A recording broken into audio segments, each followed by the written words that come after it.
नमस्कार, मी सृष्टी. माझ्या चॅनलवरती तुमच्या सर्वांचं मनापासून स्वागत. तर आपण आज बघणार आहोत लस्सी कशी बनवायची. तर त्याच्यासाठी आधी मी पहिलं दही विरजण लावून घेते.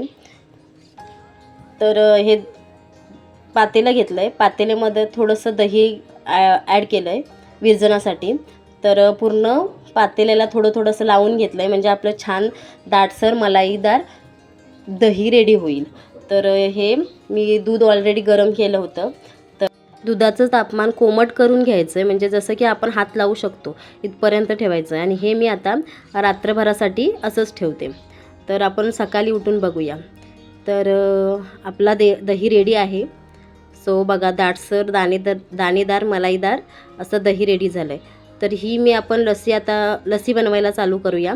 तर लस्सी बनवण्यासाठी मी ही वरतून मलाई काढून घेते. उन्हाळ्याचे दिवस आहेत, तर असंच घरी काही नवीन पदार्थ, थंडगार नवीन पदार्थ बनवून खाल्लेच पाहिजेत. तर त्याच्यासाठी मी आता लस्सी बनवते. तर त्याच्यामध्ये दही ॲड करते.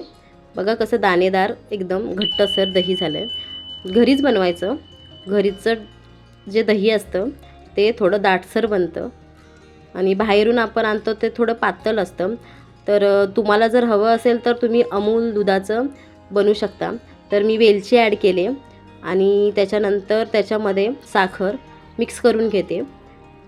सो मी बर्फ वगैरे काय ॲड केलं नाही आहे. तर आपली लस्सी रेडी आहे. Thanks for watching. माझ्या चॅनलवरती जर कोणी नवीन असेल तर सबस्क्राईब करायला विसरू नका.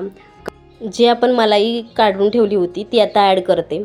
अशाच नवीन रेसिपी बघत जावा, खात जावा आणि छान रेसिपी बनवत जावा. Thanks for watching. बाय.